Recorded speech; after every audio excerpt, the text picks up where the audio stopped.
Hi hello welcome back to my channel. నేను మీ దివ్య.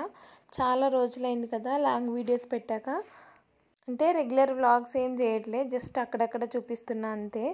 ఇది afternoon time అనమాట. నేను లంచ్ చేసేసి ఇంకా పిల్లల్ని తీసుకొద్దామని చెప్పేసి స్కూల్కి అయితే బయలుదేరుతున్నా. దానికోసమే ఇక్కడ రెడీ అవుతున్నా అనమాట. అయితే తిన్న వెంటనే నేను ఏవైతే వెజిల్స్ యూస్ చేస్తానో అవి క్లీన్ చేసుకోవడం నాకు అలవాటు అనమాట. ఇంకా కొంచెం కర్రీస్ కూడా ఉండే, అవి ఒక చిన్న చిన్న బౌల్స్లోకి ట్రాన్స్ఫర్ చేసేసుకొని అవి కూడా క్లీన్ చేసేసుకుంటున్నా. ఇంకా పిల్లల్ని తీసుకొద్దామని చెప్పేసి బయటికి వెళ్తుంటే బయట ఎండ బీభత్సంగా ఉంది కాబట్టి ఇక్కడ చూపిస్తున్న దాంతో నేను ఫేస్ వాష్ చేసుకున్నాను అనమాట. ఇది మాయిశ్చరైజర్ అనమాట. యాక్చువల్గా నాది డ్రై స్కిన్, సో బయటికి వెళ్తున్నా ఎండలు బాగా కొడుతున్నాయి కాబట్టి కొంచెం మాయిశ్చర్గా ఉండాలని చెప్పేసి ఇది యూస్ చేస్తున్నాను అనమాట నేను. అయితే ఇవన్నీ యూస్ చేయడానికి ఒక రీజన్ ఉంది. ఏంటంటే నాకు ప్రెగ్నెన్సీ తర్వాత చాలా పిగ్మెంటేషన్ వచ్చేసింది అనమాట. నోస్కి ఇంకా 2 చిక్స్కి బటర్ఫ్లై లాగా వచ్చేసింది అనమాట. అప్పర్ లిప్కి కూడా బీభత్సంగా వచ్చేసింది అనమాట. ఫేస్ని మిర్రర్లో చూసుకుంటే నాకు అప్పర్ లిప్పే హైలైట్గా కనిపించేది అనమాట. అంటే బ్లాక్గా డార్క్గా కనిపిస్తుండే. ఇంకా ఇదంతా అవ్వదని చెప్పేసి కొత్తపేటలో ఓమిని హాస్పిటల్లో చూపించుకుంటే తను అక్కడున్న డాక్టరు సజెస్ట్ చేశారనమాట మాయిశ్చరైజర్, ఫేస్ వాష్ ఇంకా సన్ స్క్రీన్. పిగ్మెంటేషన్ రాకుండా మార్నింగ్ ఈవినింగ్ ఈ లోషన్ యూస్ చేసేస్తే కంప్లీట్గా తగ్గిపోతుంది అని చెప్పేసి అంటే 3 ఇయర్స్ నుండి ఇదే మెయింటైన్ చేసేసుకుంటున్నా నేను. ఒకప్పుడు అయితే పిగ్మెంటేషన్ పోవడానికి ఇంట్లో ఉండే ఇంగ్రీడియంట్స్ అన్నీ యూస్ చేసుకుంటూ నేను చిన్న రెమెడీస్, చిన్న చిట్కాలు బాగా పాటించేదాన్ని. అయినా నాకు అవి యూస్ అవ్వలేదు అని అనిపించింది. ఎందుకంటే అవి పిగ్మెంటేషన్ స్టార్టింగ్ ఉన్నప్పుడే చిన్న చిట్కాలు పాటించడం వల్ల అవి వెళ్ళిపోతాయేమో. కాకపోతే నా డీప్ వచ్చేసింది అనమాట పిగ్మెంటేషన్ అనేది. ఈ క్రీమ్ అనేది నేను మార్నింగ్ ఈవినింగ్ పెట్టుకుంటా ఫేస్ వాష్ అయిపోయాక. అయితే ఇది వాడడం వల్ల ఏంటంటే ఎక్కడైతే స్కిన్కి పిగ్మెంటేషన్ ఉంటుందో ఆ ప్లేస్లో మంచిగా మసాజ్ చేస్తూ యూస్ చేసేసుకోవాలి. అట్లా మసాజ్ చేయడం వల్ల స్కిన్లోకి మొత్తం అబ్జర్వ్ అయిపోయి ఆ స్కిన్ అంతా పీల్ ఆఫ్ అయిపోతుంది అనమాట. నెక్స్ట్ డేకి కొంచెం రెడ్నెస్ వస్తుంది. కాకపోతే 3-4 డేస్కి ఈ 1 వీక్లో కంప్లీట్గా తగ్గిపోతుంది. నేను ఇక్కడ వాడే క్రీమ్స్ పేర్లు అయితే చెప్పట్లేదు, జస్ట్ నేను ఇవి వాడుతున్నా అని చెప్తున్నా. అది కూడా డాక్టర్ సజెస్ట్ చేసినాయి. అంటే ఇవి వాడడం వల్ల నాకు తగ్గిపోయాయి అని చెప్పడానికే జస్ట్ చూపిస్తున్నా. అంటే నేమ్స్ ఎందుకు చెప్పట్లేదు అని అంటే అందరి స్కిన్లు ఒకే టైప్లో ఉండవు, అందులోనూ అందరి స్కిన్లు ఫెయిర్గా ఉండవు కదా, అందుకని చెప్పేసి అందరికీ పడవు అని చెప్పి నా ఉద్దేశము. అయితే యాక్చువల్గా నేను అనుకున్న ప్రెగ్నెన్సీ తర్వాత హార్మోన్స్ ఇంబ్యాలెన్స్ వల్ల వచ్చిందేమో అని అనుకున్నా. కాకపోతే ఇది సన్కి ఎక్స్పోజ్ అవ్వడం వల్ల వచ్చింది అని చెప్పారనమాట డాక్టరు. సో నేను 3 ఇయర్స్ నుండి ఇదే కంటిన్యూ చేసేస్తాను. ఈ క్రీమ్స్ అనేది వాడడం వల్ల ఏంటంటే ఎండకు పోయినప్పుడు స్వెట్ రావడము, ఇలా గ్రీజీగా ఉండడము, ఆయిల్ అనిపించడం ఏమీ ఉండదన్నమాట. జస్ట్ మనము ఫెయిర్ అండ్ లవ్లీ పౌడర్ ఎలా పెట్టుకుంటామో ఆ స్మూత్నెస్తోనే ఉంటుంది అనమాట. క్రీమ్స్ వాడడం వల్ల ఏంటంటే నా పిగ్మెంటేషన్ కంప్లీట్గా తగ్గిపోయిందనమాట. మళ్ళీ ఈ ప్రోడక్ట్స్ వాడిన తర్వాత కూడా నేను పౌడర్ కానీ ఫెయిర్ అండ్ లవ్లీ కానీ అలా ఏ క్రీమ్స్ అప్లై చేయను. వీటితోనే మంచి గ్లో వచ్చేస్తుంది అనమాట. అంటే హైలైటర్ వాడినప్పుడు ఎలా షైన్ అవుతుందో స్కిన్ అలా అవుతుంది అనమాట. చాలా బాగుంటుంది. హెయిర్కి కావాల్సిన సిల్కీనెస్, స్మూత్నెస్కి కావాల్సిన వీడియోస్ కూడా మన ఛానల్లో ఉన్నాయి, తప్పకుండా విజిట్ చేయండి. వాటిని మీరు కూడా ఫాలో అయ్యి మీకు ఎలా అనిపించిందో కామెంట్ చేసి మీరు కూడా అట్లా మెయింటైన్ చేసుకోవచ్చు అనమాట. అంటే నేను వీక్లీ 2 times హెయిర్ వాష్ చేసుకుంటా. హెయిర్ వాష్ చేసుకునే ముందు వీక్లీ 2-3 ప్యాక్స్ యూస్ చేస్తాను అనమాట. హెయిర్ గ్రోతింగ్కి, ఒకసారేమో హెయిర్ స్మూత్నెస్కి అట్లా హెయిర్ ప్యాక్స్ పెట్టుకుంటా ఉంటా. అవి కూడా కావాలంటే చెప్పండి, నేను షార్ట్స్లో పెడతాను, అవి మీరు కూడా ఫాలో అవ్వచ్చు. ఇంకా నేను రెడీ అయిపోయి ఉదిపాపని తీసుకొద్దామని చెప్పేసి బయలుదేరుతున్నాను అనమాట. అయితే ఈరోజు ఉదిపాపని ఆఫ్టర్నూన్ స్కూల్ నుండి ఇంటికి తీసుకొచ్చాక రేపు సైన్స్ డే ఎక్స్పో ఉందంట స్కూల్లో. సో దానికోసమే ప్రాజెక్ట్ చేద్దామని చెప్పేసి చార్ట్స్ కోసం బయటికి వెళ్దామని అనుకుంటున్నా. ఇంట్లో గమ్ బాటిల్ కూడా లేదు, అది అయిపోయి ఉండే. కొన్ని ఐటమ్స్ కూడా కావాల్సి ఉండే అనమాట. ప్రాజెక్ట్కి సంబంధించిన ఐటమ్స్ వెతికి తీసుకోవాలన్నమాట. ఎందుకంటే చిన్న చిన్నవి కూడా పిల్లలకి మ్యాండిటరీ కాబట్టి.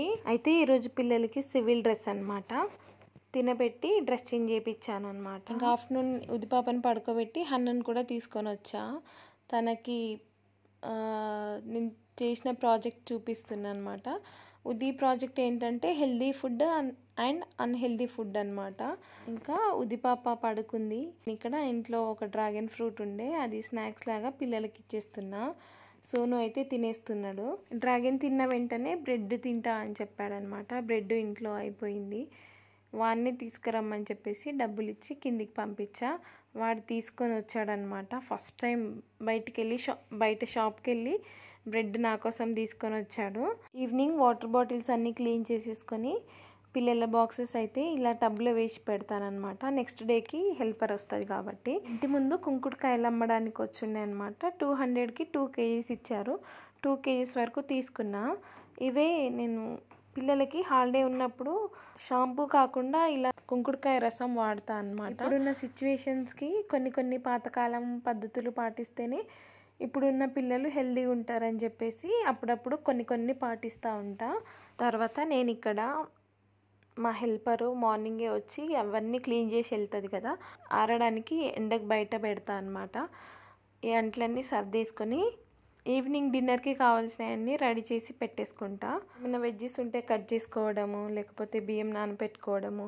రేపు మార్నింగ్కి పిల్లలకి స్నాక్స్ ఏమన్నా చేయాలనుకుంటే ఈ టైంలోనే చేసేసుకుంటా. ఎందుకంటే 5 to 7 కంపల్సరీ హోంవర్క్కి కూర్చోబెడతా. 5 to 6 హోంవర్క్ చేపిస్తా. 6 to 7 ఏమన్నా కొత్త లెసన్స్ ఏమన్నా నేర్పిస్తా అనమాట. నేను ఇక్కడ నాది డ్రాగన్ అయిపోయింది అని చెప్పడానికి ప్లేట్ పెట్టడానికి వచ్చాడనమాట. అది తిన్నాక పాలలో బ్రెడ్ తింటా అన్నాడు. తననే షాప్కి పంపించి తెప్పించానని చెప్పా కదా. ఇంకా పాలు కాగడం చూసి అంత వేడి పాలు నేను తాగలేను, బ్రెడ్ టోస్ట్ చేసి అని చెప్పి అన్నాడు. సో నేను ఇవన్నీ రెడీ చేసేసుకొని బ్రెడ్ టోస్ట్కి కావాల్సినవన్నీ బయట పెట్టేసుకుంటున్నాను అనమాట. మా పిల్లలు స్కూల్ నుండి రాగానే డ్రెస్ చేంజ్ చేసేసుకొని హ్యాండ్ వాష్ చేసుకొని ఇంకా తినడానికి కూర్చుంటారు అనమాట. అయితే 4 to 5 కంపల్సరీ టీవీ చూస్తారు.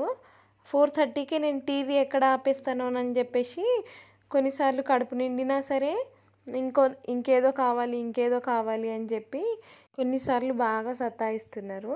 దానికోసమే నేను ఇక్కడ వార్నింగ్ ఇస్తున్నా వాడికి. పాలలో బ్రెడ్ అయితే తింటే తిను, లేకపోతే వదిలేసేయి అని చెప్పేసి. ఈ రాగి చెంబుని నేను 3 daysకి ఒకసారి వాష్ చేపిస్తా మా హెల్పర్తో. తను నీట్గా వాష్ చేస్తుంది అనమాట. ఇంకా పిల్లలకి ఫిల్టర్ దగ్గర చేయందని చెప్పేసి ఇందులో వాటర్ తాగితే కొంచెం హెల్దీ అని చెప్పేసి నైట్ అంతా దీంట్లోనే స్టోర్ చేసి డే అంతా మేము ఇవే వాటర్ యూస్ చేస్తామన్నమాట. అదే చెప్పా కదా కొన్ని పాటిస్తా అని చెప్పేసి, అందులో ఇదొకటి అనమాట. మళ్ళీ ఇప్పుడు సమ్మర్ స్టార్ట్ అయింది కాబట్టి పవర్ కట్స్ బాగుంటాయి. సో అన్నీ నింపి పెట్టుకుంటే అయిపోతుంది అని చెప్పేసి ఫిల్టర్ వాటర్ నింపేసుకుంటున్నా ఇంట్లోనే. ఇంకా దీంతోపాటు రంజాన్ కూడా వాడడం స్టార్ట్ చేశాను అనమాట. ఇది పైనుండి తీసి 2 days అయింది. క్లీన్ చేసుకొని జస్ట్ ఎండకు పెట్టుకున్నా. ఇంకా నైట్కి నేను పాలక్ కిచిడి చేద్దామని చెప్పి కొంచెం కందిపప్పు ఇంకా బియ్యం నానబెట్టుకొని పిల్లలిద్దరికి హోంవర్క్కి కూర్చోబెట్టుకున్నా. కాలుతుంది, కింద గ్యాస్ ఉందిరా, ఆయిల్ ఎక్కువ లేదందిరా. అరే సోను, నేను ముట్టినట్టే ముడుతున్నావేంది? కాలుతుందిరా. మమ్మీకి అంటే అలవాటు, నీకు చేయగలితే ఏ చేతితో రాస్తావు మరి? నువ్వు లెఫ్ట్ హ్యాండర్ కదా, లెఫ్ట్ హ్యాండర్. నువ్వు అట్లా పోస్తావని చెప్పి నేను కొంచెమే పోసిన. చాలు, ఇంకా నెయ్యి అయిపోయింది. ఇగో కొంచెం అయినాక నెయ్యి చేద్దాం. పీబీ బుక్ 1 పేజీ ఉంది కదమ్మా, అయిపోయింది కదా. ఇంకా సెకండ్ సెమ్ స్టార్ట్ అయిపోతుంది. 1 పేపర్కే ఇంకా బుక్ మొత్తానికి అట్టేయాలా నేను? సర్లే 3 or 4 పేపర్స్ ఉన్నాయి అంతే. దానికి ఇంకా అట్టే అంటుంది చూడు పెద్ద మేడం. బ్రెడ్ కొనేటప్పుడు డేట్ చూసి కొనాలి, లేకపోతే మీ ఇంట్లో కాలిందా? కాలింది కదా, మంచిగా అయింది. మళ్ళీ ముడుతున్నావు అంటే ఇలా ఇక్కడ పట్టుకోవాలి, ఇలా అని ఇలా తిప్పేయాలి, ఇలా అని ఇలా తిప్పేయాలి. చాలే నేను తిప్పేసిన కదా. ఎప్పుడు daddy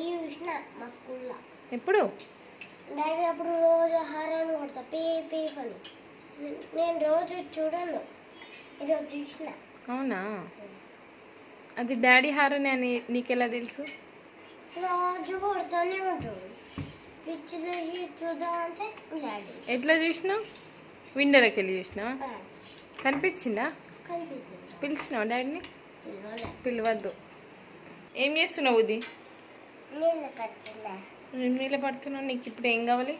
bread toast. Bread toast కోసం వెయిట్ చేస్తున్నావా? సో నువ్వు చేస్తున్నావులే. నాకు ఈరోజు పని తప్పేసింది, నాకు పని తప్పింది. సో నువ్వు మంచిగా స్నాక్స్ చేస్తున్నాడు, బ్రెడ్ టోస్ట్ కదా.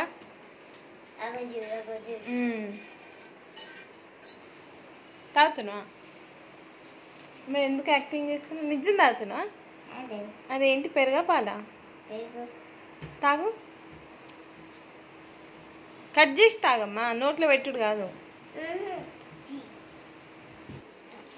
సో నువ్వు నీకు ఒకటి చెప్పాలా? మన ఇంటికి శరణ్మయ్య అత్త వస్తుంది.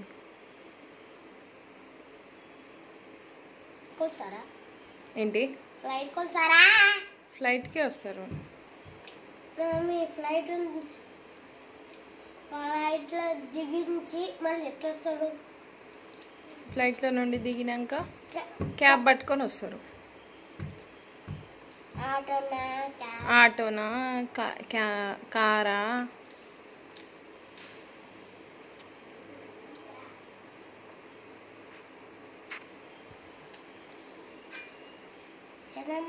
నాకు చాక్లెట్ తెస్తుందా? తెస్తుంది, చూద్దాం వచ్చినాక. చూద్దామా? Homework in PB book page number 82 and 77. ఇక్కడ ఉంది కదా 401, 402, 440 కాదు, ఇది 404, 404. ఏదో సార్ తేపో, ఇది 404, 404. సేమ్ ఇట్లా.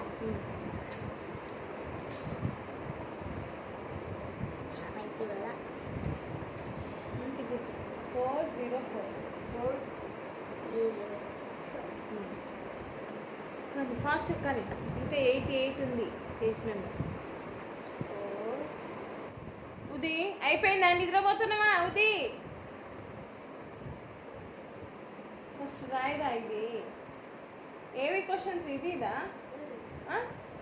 రాయ దగ్గర ఏది? అవి రాసినావు, ఇవి 2 రాసినావు. ఇప్పుడు ఇది ఇదా? ఇది అయిపోయిందా?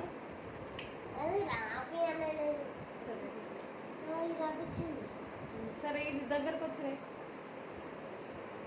పిల్లల హోంవర్క్ కంప్లీట్గా అయిపోయింది. ఇంకా డిన్నర్ చేయడానికి నేను ఇక్కడ బియ్యం ఇంకా కందిపప్పు ముందే నానబెట్టుకున్నా కదా. పాలకూర కిచిడి చేద్దామని చెప్పేసి పాలకూర కట్ చేసేసి మిర్చి మిక్సీ పట్టేసి కిచిడికి కావాల్సిన పోపు అయితే పెట్టేసుకుంటున్నా.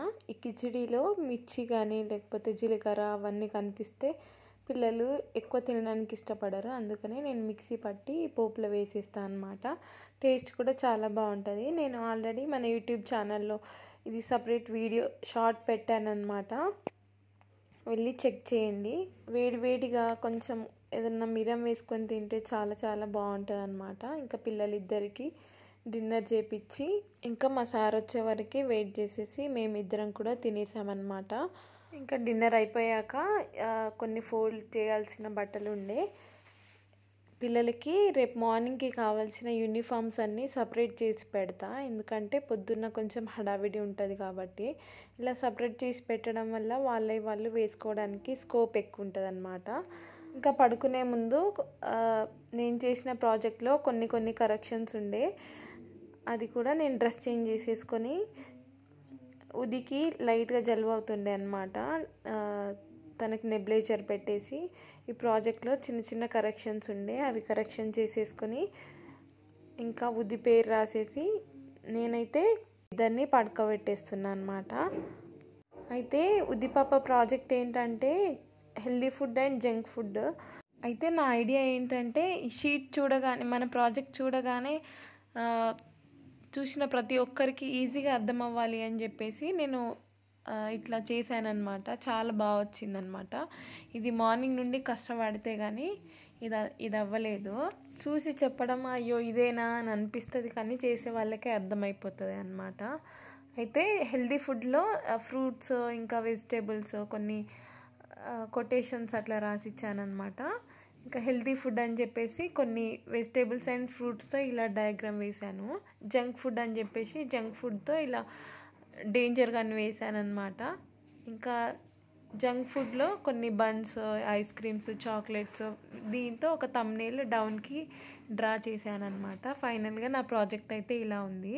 అయినా స్కూల్లో చిన్నపిల్లలకి ప్రాజెక్ట్ తీయడం కరెక్ట్ కాదేమో అని అనిపిస్తుంది, ఎందుకంటే వాళ్ళు చేయడం కంటే పేరెంట్స్తో చేయించడమే ఎక్కువ ఉంటుంది దీంట్లో. వాళ్ళు జస్ట్ చూసి ఊరుకుంటారు అంతే.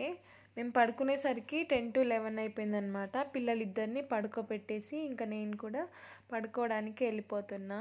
Thank you so much for watching. మరిన్ని మంచి వీడియోస్ కోసం నా ఛానల్ని సబ్స్క్రైబ్ చేసుకోండి.